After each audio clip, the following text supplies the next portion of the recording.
Gaza War, day 215. No end in sight. And I want to emphasize no end in sight today because today I've been consuming two very different types of analysis about what exactly is going on with the negotiations and with the invasion of Rafah. And these two poles are, on the one hand, where I land, which is that this is the invasion of Rafah that we're witnessing, and that the ceasefire negotiations were not, Israel is not ready. And the other side is that this is, Israel is ready, and that this invasion of Rafah is some kind of face-saving, limited, theatrical type of program where they are going to call it off soon and they're going to accept a ceasefire, but they're doing this for domestic political consumption. And I don't believe that. And I'll tell you why. First of all, I'll tell you that I'm mostly on side with Alon Mizrahi. Again, I think I've mentioned him on this channel before. Alon Mizrahi is an Israeli media person. I guess he has a pretty big Twitter following. I think he makes videos and things. And what he said is in a tweet, I don't know, yesterday or so, and I thought it was basically right. He says, I don't know what kind of picture you're getting from international media sources, but what's happening in Israel is profusely clear. Multiple members of this government, including Prime Minister Netanyahu and Minister of Defense Gallant, announced many times in the past days that an operation in Rafah is happening no matter what. Israel will not agree to stop the war under any condition. This is also the opinion of the majority of Israelis. The ones demonstrating are a relative minority, and even they will not disobey an order to go into Rafah. For all means and purposes, the operation already started, and Israel has taken control of the Rafah crossing and is bombing Rafah extensively. The White House and Egyptians are helping Israel by putting this operation under a cloud of fake doubt. There is no doubt it is happening. Don't let this coordinated PSYOP campaign derail your enthusiasm. Prepare to march and demonstrate like you never did. Israel's going in. The U.S. and West are helping Israel, and this is where I don't entirely disagree, but I don't entirely agree. He says only a huge international protest movement can save the remaining children of Gaza. As usual, I think this is once again underrating the military capacities of the Axis of Resistance and of the resistance in Gaza. I don't blame anybody for doing that, but it is not I do not share that take. I don't believe in terms of the strength, in terms of the strength of the, in terms of the strength of the protest movement compared to the strength of the resistance in terms of what they've done and what they've been able to do, I would say the military resistance has been much more of a constraint on Israel and US behavior than the international protest movement. I think there's potential. I am a member of the protest movement. I am not a member of the resistance, but these are my conclusions. So now, what about the idea that there is a ceasefire in the works, that this is all Israel is doing all this to make a big showing before they finally are forced to agree? I think this is I think there is too much slaughter happening. There's too much firepower being deployed. There's too many military maneuvers happening for this to be the case. I don't think this is a half-hearted attack. I believe this is Israel doing what Israel can do. They're not going to behave any differently. They're not going to have more success. They're not going to use different methods. They're not going to target different non-civilian targets than they've targeted, but they are not. This is not just for show. They're not putting on a show. They're putting on a slaughter. And that is what they've done for the past 7 months. And that is what they're going to do in Rafah, and that is what they're doing in Rafah. So I just don't want. So what's at stake is if I'm right, I want you, if you agree with me, I want you to drop the hope that this is going to end tomorrow or the next day.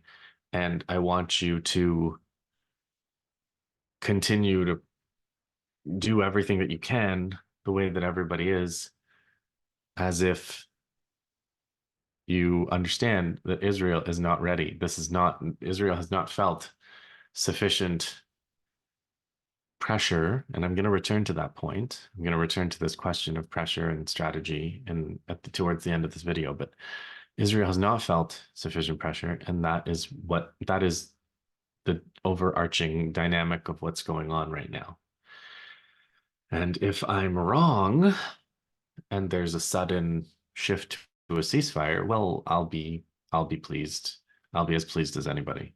But that is not my reading, and I want to make that absolutely clear.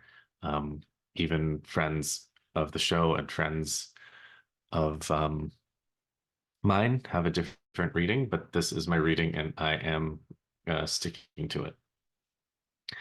Now, let me tell you some news from the fronts. Gaza. So Saraya al-Quds, one of the resistance factions, one of the armed wing of the Palestinian Islamic Jihad, they released a video of mortar attacks on advancing Israeli forces in Gaza, in Rafah specifically.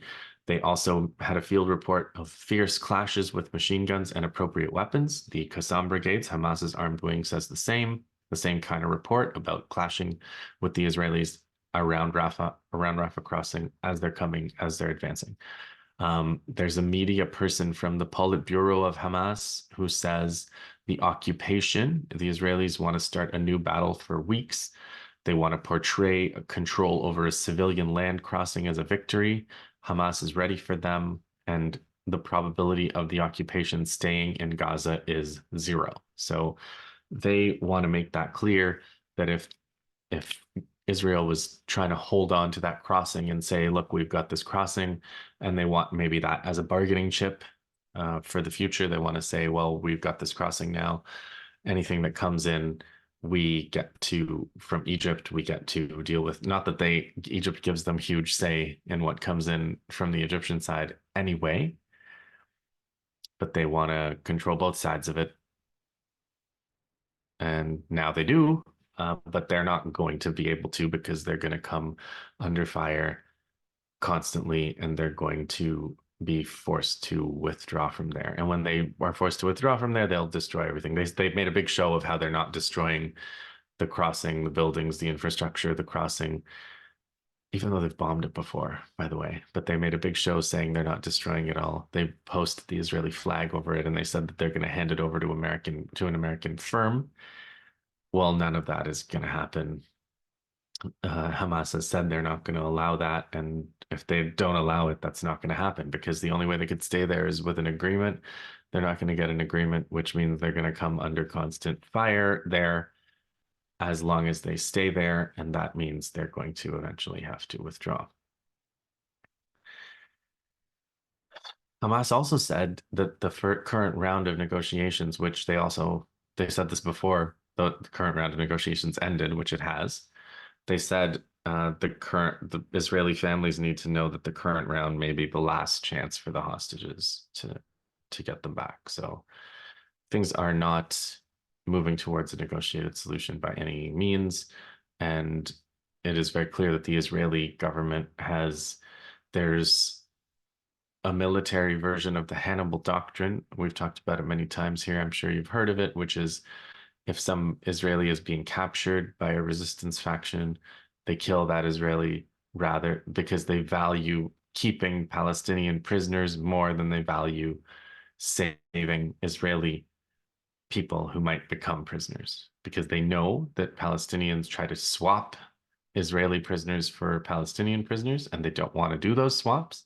They would rather hold their captives than save their people. So they kill Israelis who get captured. So we have had military Hannibal Doctrine since the 2000s, maybe even earlier. We had a civilian Hannibal Doctrine on October 7th, where they killed many civilians at the Music Fest. Israelis, through helicopter gunships, killed many of the civilians who died on October 7th. They killed them with their helicopter gunships and their tank shells in the kibbutzes, and they killed many of the Israelis who died on October 7th were killed by the Israeli military. That was a mass Hannibal Doctrine against civilians. And now we have against these hostages in Gaza some kind of extended, slow Hannibal Doctrine where they're killing these hostages through indiscriminate firepower against everything wherever they are. So if they're in Rafah, if they're in Khan Yunis, if they're in Gaza City, all of those places have been bombed to smithereens. So if the hostages were there, many of the hostages are dead. Many of the hostages that were captured on October 7th have been killed by Israel. Israel has killed, the Palestinians have not killed any of the hostages, but many of the hostages have died because the Israelis have killed them. So the last chance for the hostages. There's something else that's been bothering me as we've looked at the ceasefire proposals over and over, including the one that Hamas agreed to, and Hamas repeated, we're willing to talk about a proposal we agreed to. We're not, if you think that attacking Rafah has made the deal, we're going to agree to something that we haven't already agreed to. It's not.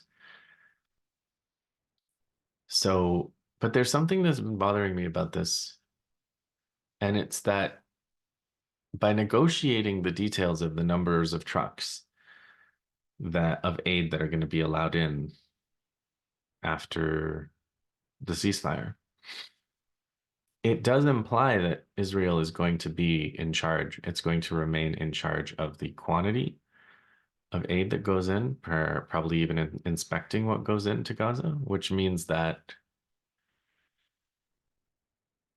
the siege, in some sense, would continue after this deal is made, which also means that the stage continues to be set for the next war. And that's why the war, this is a very complex situation now. And it is, I believe that Ansar Allah in Yemen and Hezbollah in Lebanon are extremely disciplined. They can turn things on and off. So can the Iraqi resistance. All of the attacks that they've been doing against Israel, they can turn off on a dime. But, and if there's a ceasefire, they've already said they would.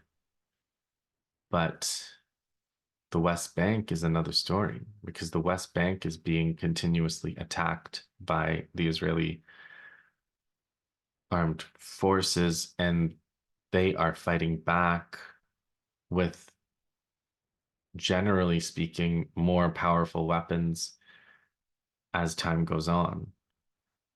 And so they, if Israel plans to keep attacking them, they will continue to ambush them and hit them. So that's not a stable situation, and it's not a situation where there is any kind of peace agreement happening. There's no peace negotiations, even failed ones, for the West Bank. So I don't know where that's going. I don't know where things are going there. I don't know how that's going to end. And the way that Israel escalates, the way that Israel has said that they're going to attack Lebanon anytime now, and I'll get to Lebanon front in a minute, the way that they have been bombing Syria. They've bombed Syria even since April 14th. So this is this complex multi-front war that's been happening for 7 months now. Gaza has become the main part. The majority of what's happening is happening in Gaza, but not all of what's happening is happening in Gaza. So a negotiated solution to this war has become a fairly complicated idea. I don't know what that means, but Um, and I don't know what that means for how it's going to end, but it's not going to end with just a ceasefire between Gaza, the, the forces in Gaza, and the Israelis. As for the military, getting back to the military question, the forces in Gaza are the resistance in Gaza is also hitting Israelis on the Netzarim axis, the axis at the middle, the area where they were, the only area where the Israelis were for some time until they invaded Rafah. They were only along the Netzarim axis. The resistance has also fired that same multiple launch rocket system, the Rajum rocket system. They've hit Kerem Shalom again, the same base muster point that they hit before Israel invaded a couple days ago. There's also still fighting in Gaza City. There's also still fighting in the north. There's also an interesting piece of news that a viewer, I guess someone that I know from Twitter, someone that I have from Twitter here, Aquarius Builder USA, they sent it to me, and they sent me a note from the Military Times, which says that the plan to move the pier, the US pier we've talked about so much, has been paused because of the weather. Plans to move it in place on shore are on hold due to weather and other logistics. Sabrina Singh said that the military ships in the assembled pier are at Israel's Ashdod port. High winds and sea swells are making it too dangerous for the US military to install the pier at Gaza Beach. They hope to install it later this week if weather permits. Meanwhile, humanitarian aid is being loaded onto a large container ship in Cyprus for an eventual aid to delivery to Gaza. Sure.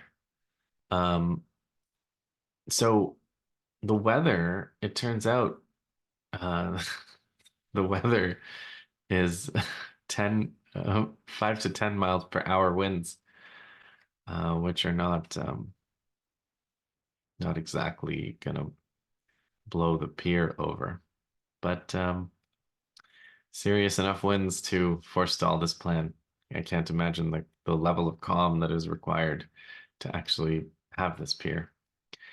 The West Bank, uh, the Israelis invaded Nablus and Tulkarem again. Al-Aqsa Martyrs Brigades posted reports of fierce clashes as the Israelis stormed fierce clashes with machine guns and explosives in Tulkarem and Nablus. They made a note that they said there are fierce clashes and the fighters have returned to their bases safely.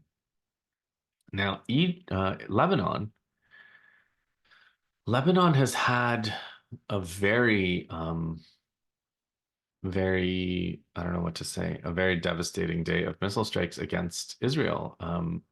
Israel has bombed inside Lebanon, deep in Lebanon villages using white phosphorus ammunition, a whole lot of nasty airstrikes that Israel's done. And in response, predictably, Lebanon has hit like 10 targets. Al-Asi, Matula, Manara, Al-Samaka, Shlomi, Rahib, Malikiya. They made a point of saying in Rahib and in Malikiya, they monitored the soldiers and watched them and then scored direct hits. There was the new Western Brigade headquarters at Ya'ara that Hezbollah hit. The Branit Barracks, they hit the 91st Division headquarters right after Gallant had left. The Israeli defense minister came and took pictures and pointed off into the distance and then left. And immediately after, the barracks that he had just visited were hit. Ramia was hit targeting an enemy force. There's also a little note that I saw somewhere on Twitter, I think, that the Israelis in their own media said that they shoot down 40% of their own drones. I guess drones all look the same, so they end up shooting down quite a lot of their own drones. Good thing drones are disposable, I guess. Uh, Egypt, there was a horrific scene of a bunch of Egyptian soldiers beating up a Palestinian kid who had crossed in Rafah. So the Egyptian army showing its honorable tradition. I mean, I should say betraying its honorable tradition because the Egyptian military actually does have an honorable history, or a couple of moments of honorable history from decades ago. That was a long time ago, though. And then there's also some assassins killed an Israeli agent in Egypt. So there was some Israeli agent in Egypt, in Alexandria, and they there was a group of assassins and they killed him and they made a video and they said they said, it was revenge. They said wait for the next one. They said when governments don't take matters in their, when don't do things, people have to take matters into their own hands. So there's some kind of assassination squad targeting Israelis in Egypt.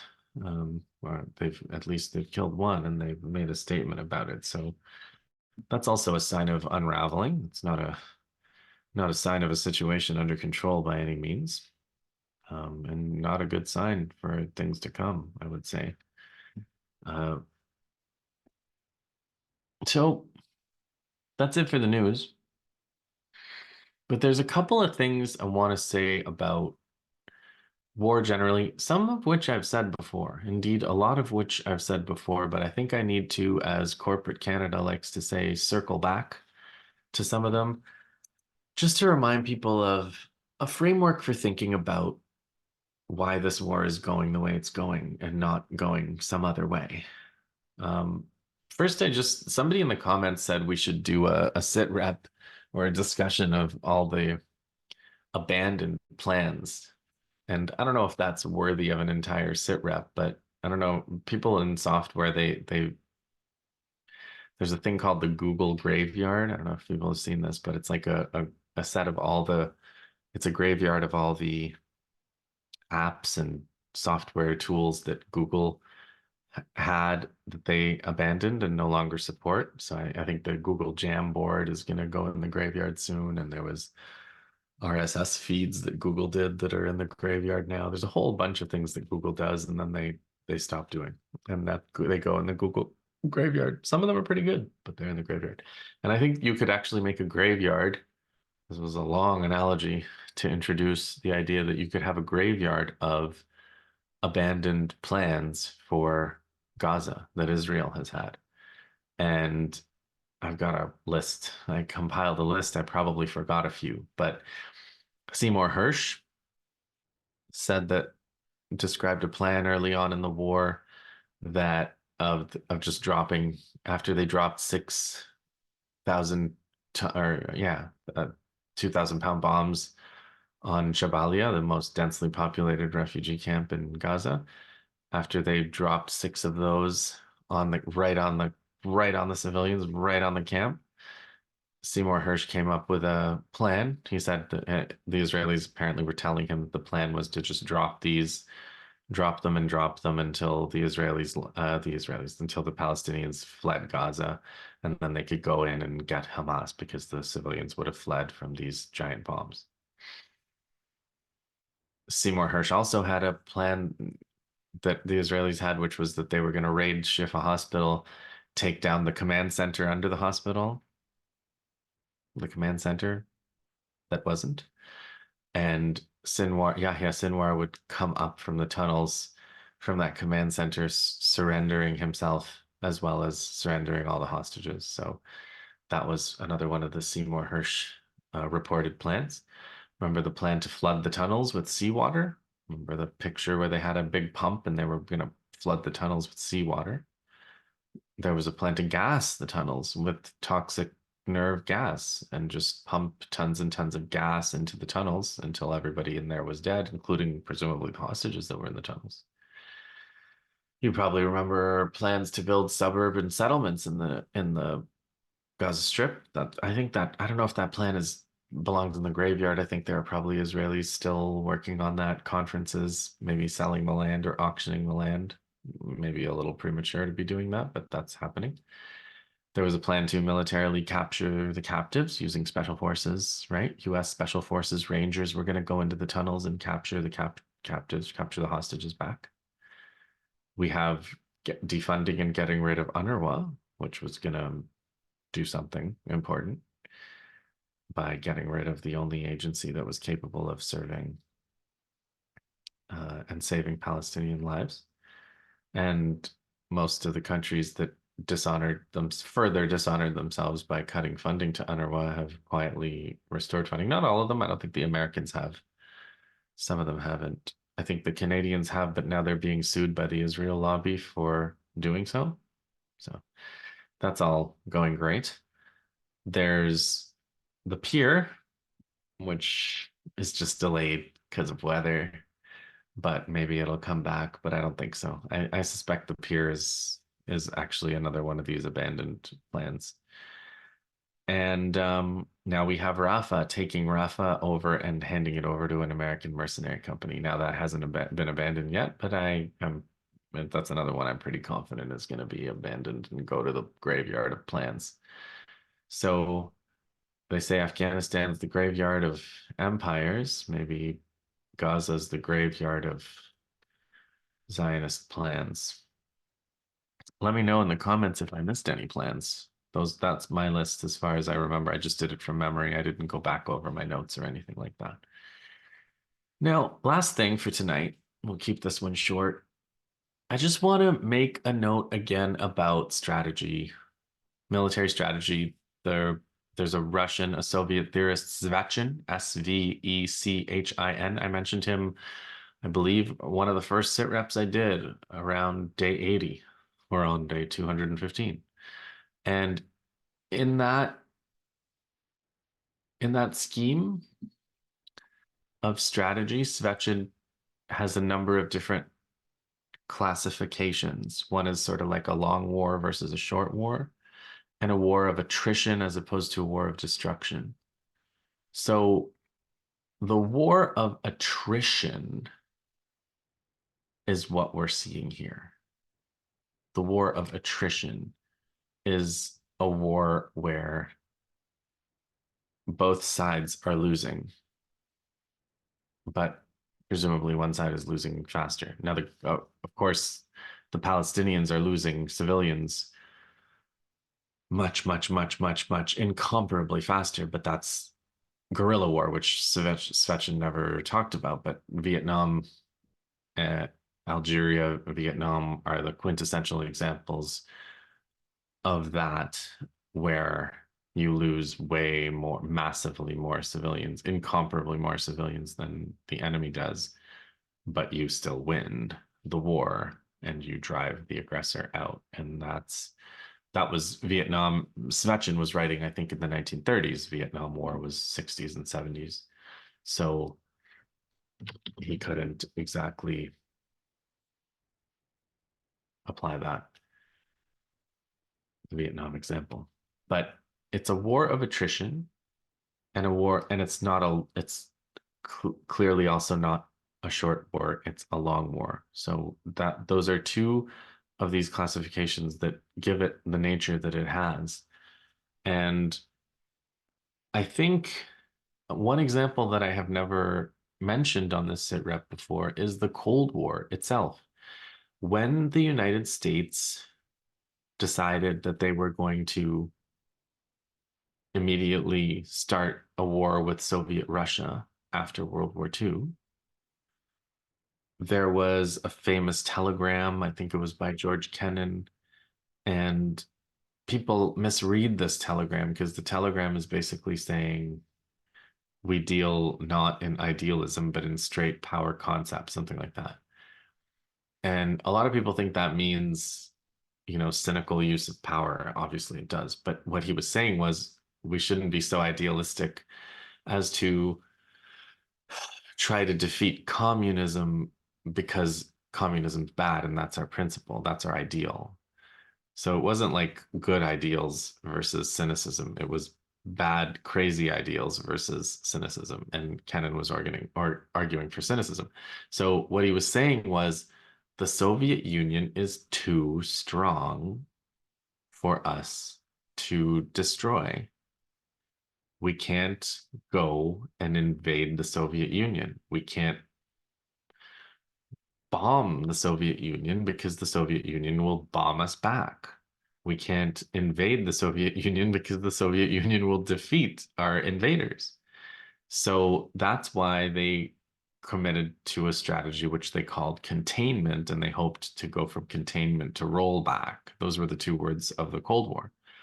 So they said we can't destroy the Soviet Union, but we can prevent the Soviet Union from infecting the whole world with this incredibly compelling communist ideology, which says that everybody should be equal and everybody should have living standards and everybody should have roads and infrastructure and an industrial economy that's sovereign, and all those horrific things that communism was trying to do.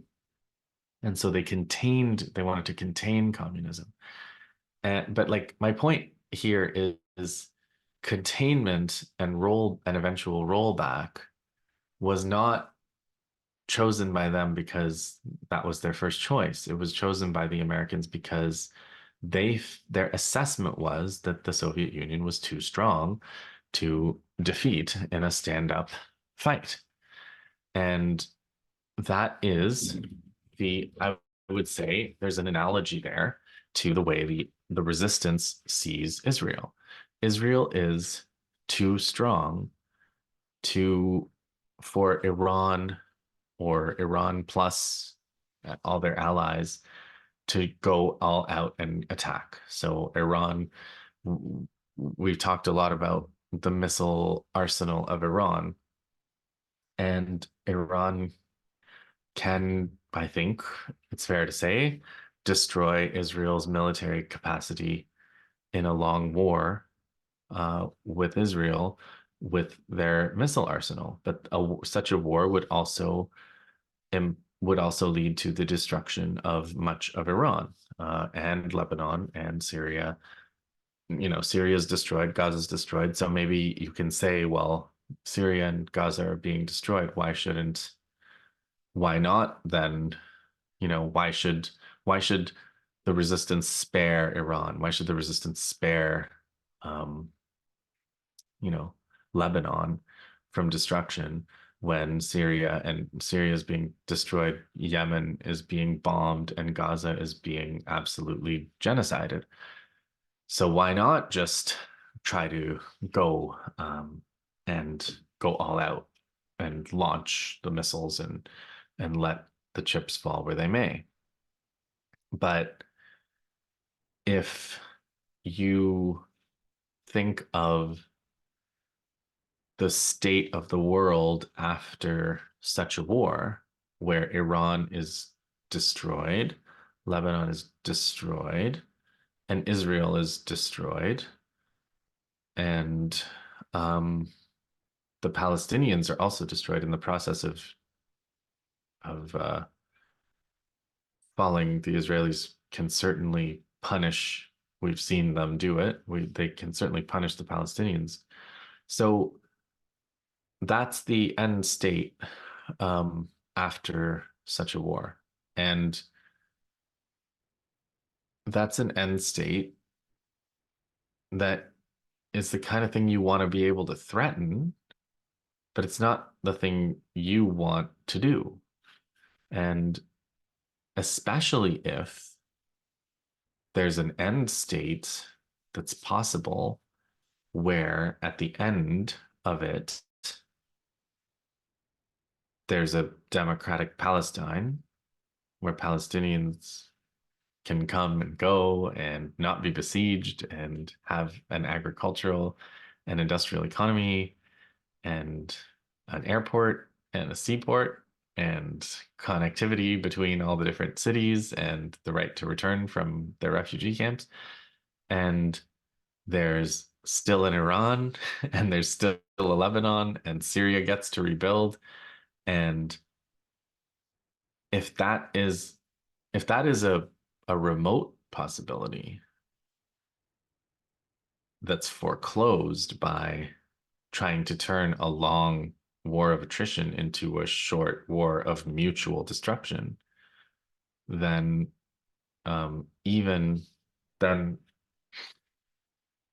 even if the costs to the Palestinians are incredibly high, they are part of this debate. They are part of this. They're at the table with Iran. It's not a bunch of proxies that are doing Iran's bidding here. It is a table of resistance organizations and states that discuss how they want to go about this and what they want to do.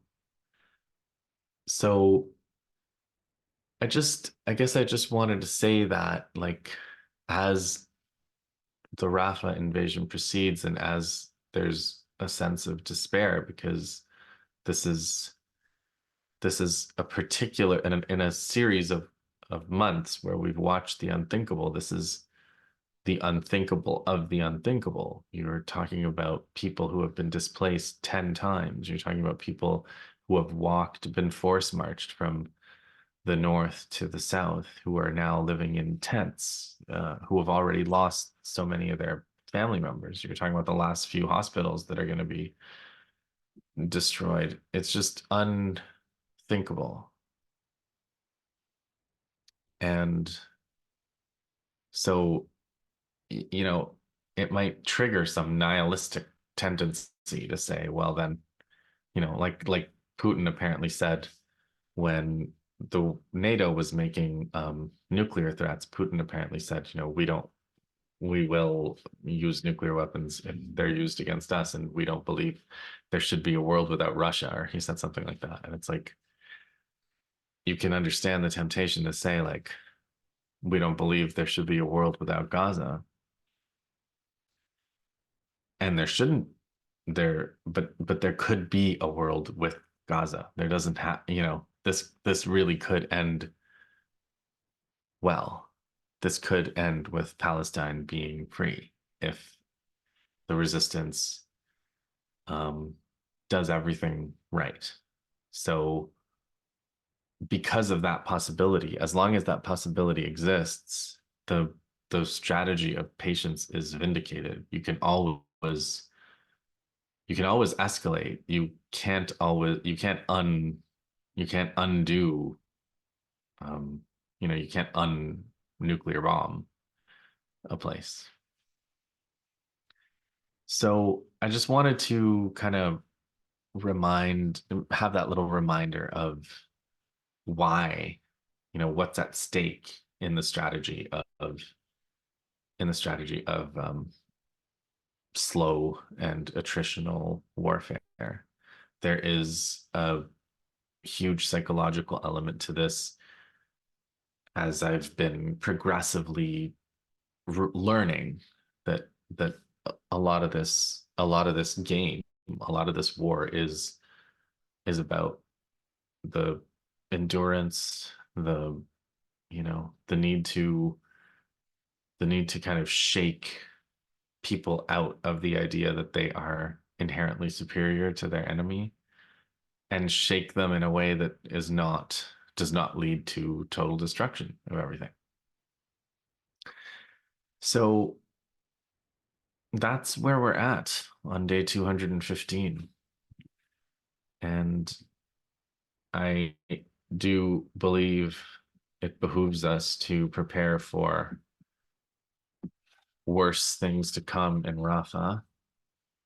And the resistance will be ready. The resistance is fighting, they're contesting it, and the Israeli military is going to be progressively dismantled over the course of the invasion of Rafah. And it really didn't have to be this way, but here we are. So I'm going to stop there. Please like and subscribe and comment, and we'll see you in the next. I want to I've promised a few things. 1948, some history of 1948 is coming, and I want to come back to Iraq. We've talked about Egypt, Syria, Jordan, and I want to circle back to Iraq in a future deep dive. But that's it for tonight. I'll see you guys in the next one.